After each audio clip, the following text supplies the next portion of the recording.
Today is Rosh Chodesh Elul. Well, I guess it just ended a couple moments ago. But said we said the Hallel, the Yalav Yavo, and Rosh Chodesh is always a time of change and introspection, which is what Rosh Hashanah is all about. So this to discuss a little bit, because the truth is every Rosh Hashanah is really a Rosh Chodesh, because last I checked, Rosh Hashanah is on the first day of the month. But Rosh Chodesh doesn't get mentioned because if you have like a king and an officer, you don't want to mention the officer in front of the king, so it doesn't get explicit mention, even though it's mentioned in passing. The Mefarshim talk about how Rosh Chodesh is mentioned or whether it's not mentioned. But we know, we go back to that in Judaism, we know we follow the lunar calendar. And in fact, we're not the only ones to follow the lunar calendar. Ramadan ended yesterday. And they also follow a lunar calendar, not the same one as ours, but like apparently they have their own. They just have the extra month sometimes. Exactly, that's it goes around the year. Exactly, as you'll notice, Ramadan happens at all different times of the year. Summer, spring, winter, fall. There are no seasons. Well, of course there are seasons, but there's no seasons to Ramadan. Ramadan can come in, and not only can, it does. It comes into all the 4 seasons. So even though we follow the lunar calendar as well, but we also are true to the solar calendar. We have followed a solar correction. In other words, we know Passover has to be in the spring, Sukkot has to be in the fall. So it's already set up. We don't have to worry about it today. Our rabbis, well before NASA became obsessed with the moon, our rabbis already dealt with the issues surrounding the moon. And about 9 times, or is it 7 times, every 19 years, we have a leap year. So leap year isn't one day, February 28th, so we have February 29th. A leap year is a whole month, 29 days, and we add it during Adar, Aleph, Adar Beis, and then Pesach. And so normally in our lunar calendar we have 354 days. When we have a leap year we have 383. So the question is, why do we combine both the lunar and the solar calendar? So our rabbis tell us that we know that there's even a song now, sunrise, sunset, that we all know basically, depending where you are, you know where basically the sun's going to rise, and you basically know where it's going to set. Go out at night when you do Kiddush Lavana and try to find the moon. Half the month the moon's not even visible, and the other half, even when it is visible, assuming the clouds aren't covering it, you gotta look all over. Today, most people don't look up at the sky. It used to be before the calendars and watches, that's how they used to tell the time. Today, maybe when it snows, if there's a hurricane, tornado, we might take a look up. But generally speaking, we don't pay attention that much to the moon and the stars. So the moon is basically waxing bigger and smaller, changing throughout the month. And that's what Chazal tell us, that the reason why we combine both the sun and the moon, that the sun represents stability. The solar calendar, sunrise, sunset, everybody needs a roof over their head, everyone needs food on the table, everyone knows how to work, everyone has to know how to work their internet and cable, and if not you have to go back to the store, but everyone has the basics of life everyone needs. That's the sun, that represents the stability. However, to do the same thing all the time, life becomes boring and rote. That's whether it's physical, spiritual, at work. A person always has to find new things in their life. And therefore the moon represents change. Of course, if someone's going on a camping trip his whole life, that might not be the best idea either. So the moon has to be combined with the sun. You can't just be constantly nothing to predicate it on, no backbone. You have to have the sun and the moon. So you have to have the basic stability, the basics of life that you always need. However, we have to recreate yourself, so to speak, and with the change, that's what the moon is. The moon represents the change. And that's what as well, but from a historical point of view, that's why Klal Yisrael is compared to the moon. Because as we've known, we've gone historically many pogroms, Holocaust suffering, we've gone through ups and downs, many cycles. Beis HaMikdash, no Beis HaMikdash, another one, not one. And we go through the different cycles. We go through the different cycles of life. And therefore, that's what the moon represents, is Klal Yisrael, that when even in the darkness of the night, when you think it's all over and that's it, this is going to be the final pogrom, this is the end, the moon comes out and shines light on the world. And so to the Jewish people are compared to the moon, that no matter what, as much as you think logic dictates they'll disappear, the bottom line, somehow they always resurface again. So the moon represents, on a historical, on a communal sense, it represents Klal Yisrael. And therefore it's at night, because night in Golus, and therefore we go ahead and we shine, we're supposed to be in Or L'Agayim, but we shine light, and that's what the moon represents. As well, others point out very nicely that in the fourth day of creation, when the sun and the moon and the stars were created, so it says it calls the moon a luminary, but not the stars. So no mention of the status of being a luminary. So the question is, why not? Last I checked, the stars are bigger than the moon. So why would the moon get the status of a luminary and not the stars, which many are much bigger than the moon? So the answer is, the Evan Ezra points out, you have a kasha or are you just listening? No. So the Evan Ezra points out that we see the Torah is telling us what's the definition of a luminary. A luminary isn't someone who's famous. I mean, it could be, but it's not only because you're famous, you're wealthy, you have a special position. How big you are, that's not really important to God. Because the stars are way bigger than the moon. But why does the moon get the status of the luminary? Because it's able to shed light on places where there is no light. It's true the stars might be much bigger, but since they're so far away from the earth, it's very little benefit. I get very little benefit from the stars out there. The moon might be much smaller, but but from the human perspective, we get a lot more benefit from the moon than we get from the stars. And so in other words, in order to go from the status of a star to a luminary, it's how much benefit you provide to mankind. And that's what it's all about, is not your title, not your position, but how much you actually help people and bring light into this world. Jeff?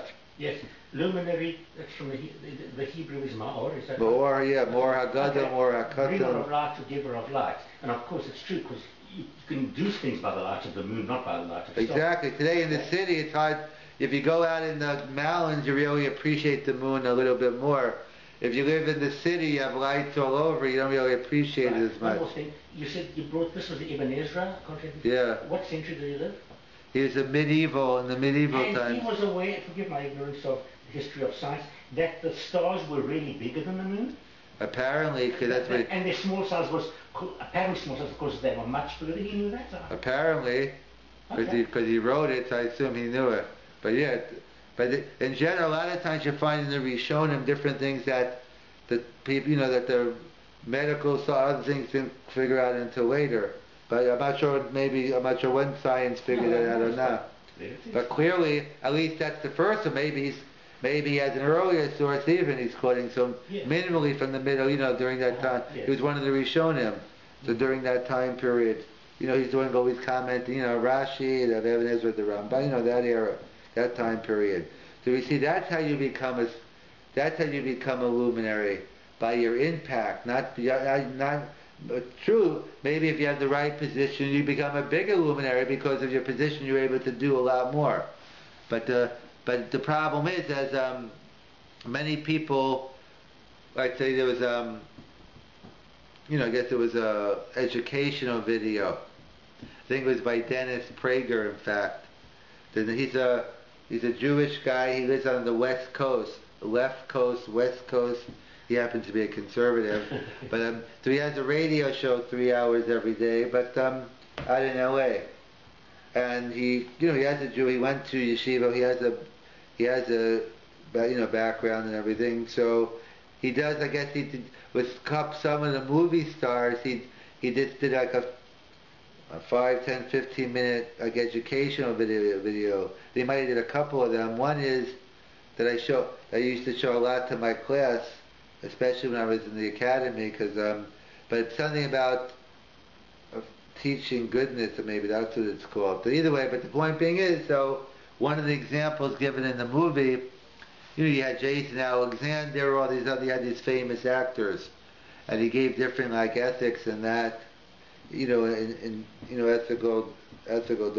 So one person he's in charge of the president of the North America peace, and he corrects his wife. No, I'm president of the whole world peace, etc. Making peace. And then they show him going outside. Oh, he left his alarm on, blasting all night, waking everyone up. He runs people over as he pulls out of his. As the point being is, who has time to deal with real people when I'm too busy saving the world? Sometimes you're too busy saving the world, and then you end up destroying the world. How do you save the world? By doing one small deed at a time, one act of goodness at a time. That's how by you doing one act of kindness, you're making the world better. Obviously, 2 acts are better than 1, etc. Yeah, Jeff. Yes, was it Norman Podhoretz? Forgive me, I'm not sure I'm giving it the right man. He said that you found more tikkun olam in a nurse who cleans a bedpan than in all these great idealistic politicians who want to, change society. Yeah, also, I think as actually Dennis Prager's brother, who happens to be a doctor, he lives in Englewood. He davens in Rabbi Orthodox world there. So I think he was quoted as saying but he's not saying it's mockingly, he's saying the truth. He says he's a doctor, so he's saying what the garbage men have done is more than he does. In other words, not the garbage per se, but most of the diseases in third world countries come from sanitary conditions. The fact that you have people throwing out the garbage, that isn't more for civilization than any of the best stuff. Okay. The same type of idea. Yeah. So therefore we point out, that's how you become a luminary. You want to become from a star to a luminary, that's the way you do it. Yes. So as Rosh Chodesh Elul approaches, in fact, one of the great, I think they say the story with different Gedolim, I don't know if it's Rosh Salanter or someone, it's clearly one of the Bali Musar, that when we benched Rosh Chodesh Elul last Shabbos, then when we used to bench in Shul Rosh Chodesh Elul, this rabbi used to faint. When he heard what Rosh Chodesh Elul, what? Because what's Pshat? So the Bali Musar explains, because imagine you hear that let's say you've been framed, or now you're going to be on trial for a life and death case. So imagine you're a month away from the case. So how are you going to spend the next month? Every second of your time, you're going to be looking for evidence, looking who set you up. Every moment is going to be, how am I going to win that case? Because if I don't win the case, life is over for me. That's how we're supposed to internalize. It's a lot easier said than done, but that's to the different Gedolim. That's how it was. When they said Rosh Chodesh Elul, they pictured Yom Hadin, not just a parking ticket, but whether it's people are judged for not only people, individuals, the community, the world is being judged on all these things, and therefore one has to get their act together, and that's why Rosh Chodesh is all about Rosh Hashanah is all about introspection, that becoming a better person. That's why we know we'll get into, maybe we'll have another share on it, but the looking to Kitzur Shulchan Aruch, others bring down a minute of the month of Elul for people checking the tefillin and checking the mezuzahs. So we can give a whole share on that. What's the issue of checking? How often do you have to check? Do I have to check? Is it a biblical obligation, rabbinical?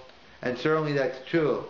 But how much more so if there's a mitzvah to check our tefillin on mezuzahs, how much more so there's a mitzvah to do bedikas atzmo, to check our own deeds. And just like by, let's say, a pair of tefillin or a mezuzah, let's say, how often do you have to real ikar adin? You don't. If you wear your tefillin daily, you don't have to check them. Whether they're not kosher, you might not get the mitzvah, but you don't have to check them. Unless, of course, you kept them out in the car in the heat for 3 days, you left them in your car when it was freezing outside, you dropped them in water, then you do have to. But assuming normal conditions, Me'ikr Hadin, you don't have to check it. But that's only, what's the first assumption? Is where did you get the tefillin originally? If you got the tefillin from a credible person, a sofer, and you know he's here and it was checked, that's the most important thing is, of the tefillin question is, how was it originally when you bought it? Did you buy it from a credible source? If the answer is yes, so then you have to do some fine-tuning. Of course you have to tweak it, but basically you know you're on the right path.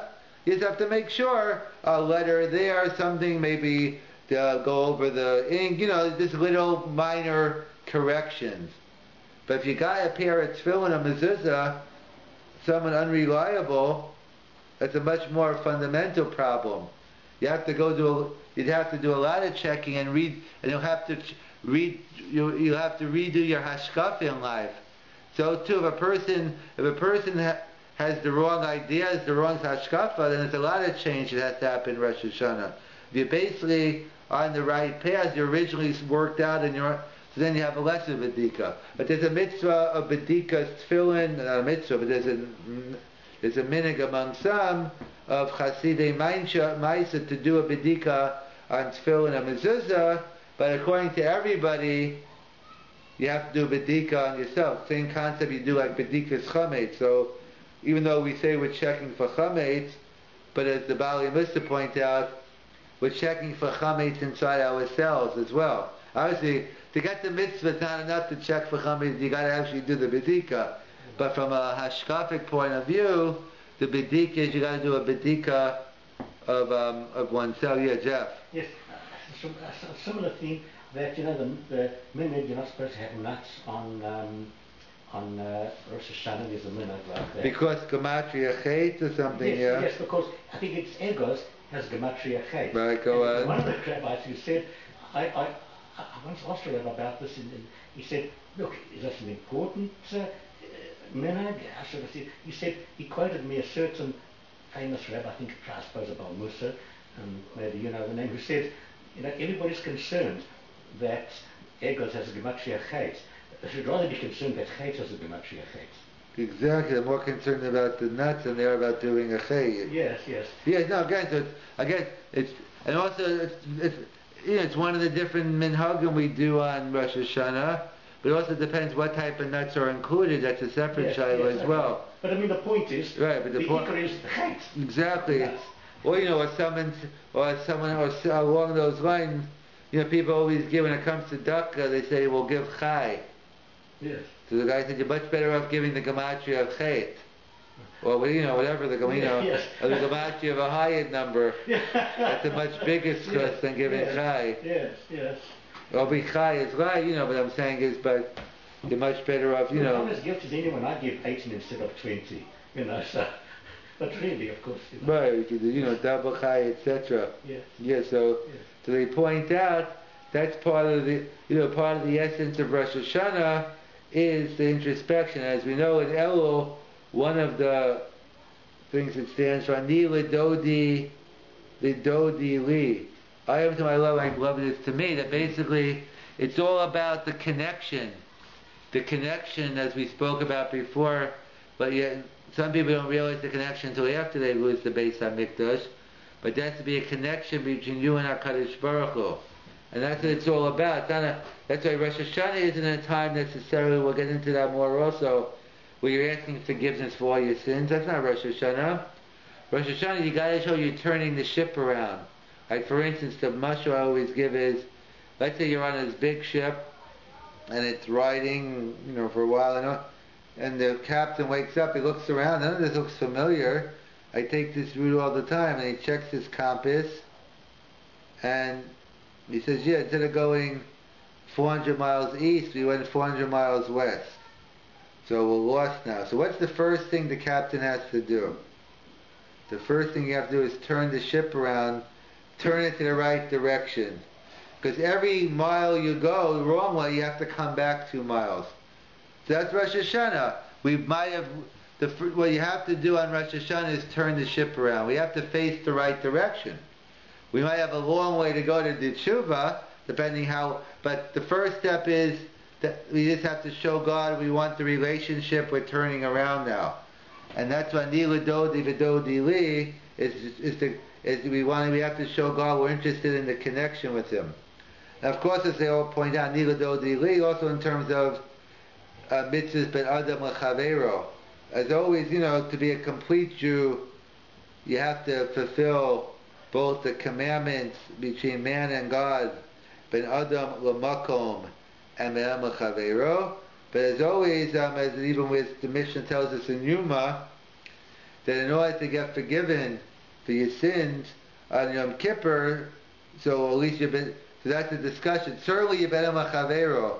If you insulted someone else, if you harmed someone else, you can't ask God to forgive you. I mean, you can, but you have to go to the person you actually offended. So that's a discussion how you learn the Mishnah in Yuma. Is it saying that when you don't get forgiven for your sins, ben Adam lechavero, is that only okay? It's only those sins you don't get forgiven for. You don't get forgiven for any sin. But either way, certainly the point being of the Mishnah, Asher Yirat says chavero. You have to go to your friend until he gives you return, until he forgives you. So as always, we have to combine both the mitzvahs ben Adam u'makom and the ben Adam lechavero. And that was the theme we just came off, the 3-week period which led to the Churban Habayis. So it's because of sinas chinam, unwarranted hatred. And it goes back to the unwarranted hatred from the time of Yosef and the brothers, but the Gemara gives the story of Kamsa bar Kamsa, but not just because of one person. Obviously, what the Gemara's example is, this was unfortunately a common practice, that people did not treat each other. If everyone was good, you know what, because of one incident, let's destroy the Beis HaMikdash. That's not the way it works. It shows it's just a reflection of where society was, and they went so low, and that's just kind of like the final straw, so to speak, where basically, if there's no ben Adam lechavero, then we can't keep the Beis HaMikdash going. In fact, that's what they point out, that the first Beis HaMikdash was destroyed because they violated the big 3, like illicit relations, idol worship, murder. The second temple was destroyed because of sinas chinam. Which one was worse? Well, it's mashma from here, sinas chinam. It's mashma from where, but what's the raya that this is worse? Because how long was the first temple destroyed for? Yes. It only took 70 years, so they started rebuilding it. This one was still waiting for. Yes. So it's mashma that's in it, and that's what we see also. The difference between the Dor HaMabul and the Dor HaFlaga. The Dor HaMabul was because people were stealing from one another, Pachas Mishava Pruta. The Dor HaFlaga was a war against God. They were shooting arrows at God, trying to climb up to the heavens, etc. So which one's worse? When someone tries to shoot God, you just laugh at him. God's not really, he's not too worried about it. But when he sees ben Adam lechavero, people are mistreating each other, 0 tolerance. He comes to destroy the world.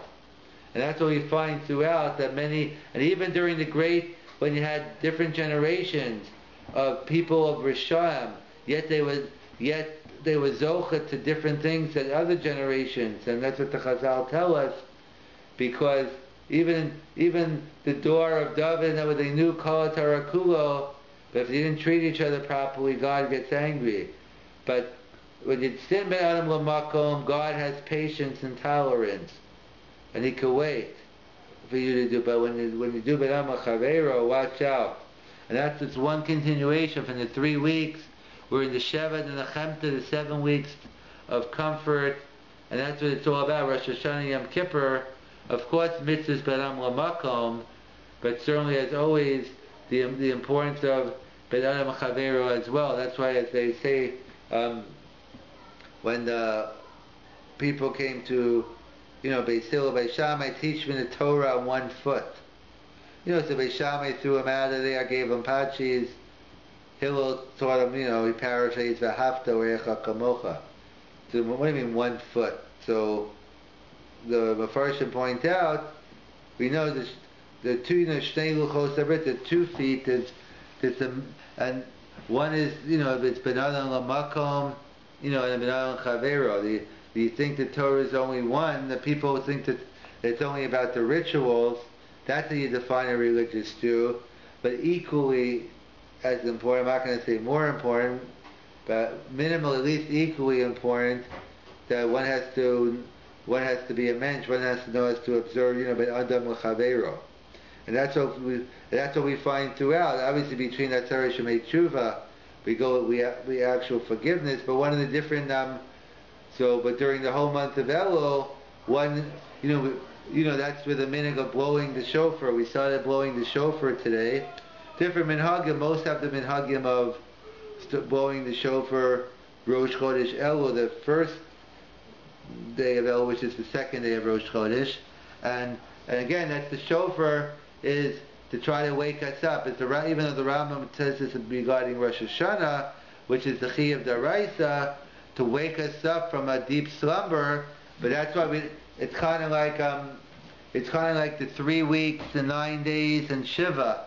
That you have, like when a person loses a loved one, it's real.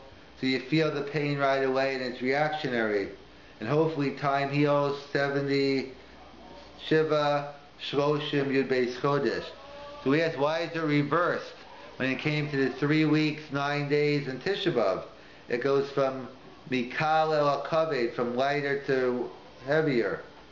So why is it changed? Because when we're talking about Churban Abayis, you can't just wake up one morning and start crying over the temple. It's very hard. It's hard enough to cry over when you do prepare. And that's why we go through a 3-week period to wake us up. Then the 9 days we increase the Avelis, and Tisha B'Av, it's a day of Shiva. So that's what we do. That's what Rosh Hashanah is all about. So during the month of Elul, it's a time of Hachana, that we blow the shofar to start getting us ready the next 30 days, and we start saying L'David Hashem Ori V'Yishi, etc. That also begins that began last night. Whatever the night of the second day of Rosh Chodesh. So Minhag Ashkenaz is to do it at Shacharis and Ma'ariv. Minhag Svar is to do it at Shacharis and Mincha. But everyone agrees to Shacharis. And again, the different Minhagim. Our Minhag Ashkenaz is to blow shofar at the end of davening. The Minhag among Svardim, since Svardim started saying Slichas today, as I always say, which one? I'd rather not be able to eat meat for 9 days than to have to wake up, 30 days before doing Slichas. I guess Ashkenaz feel it's too much. You're going to burn out if you start a month before. You got to pace yourself. But just kidding. So the minhag of the Svardim is to wake up early. And in fact, when I met someone when I was in the White Oaks at the hotel in Niagara Falls, it was a Sephardi who's from, I think, Panama City. And he told me, like, on Rosh Chodesh Elul, and the whole month of Elul, on a daily minyan they get, I don't know if he said 500, maybe 500 times more than 5,000, but it's a tremendous amount of people come out every morning. In Panama City? Yeah. In Panama, and they do say the Slichas. So I think the minhag Sfardis, they blow shofar after Slichas.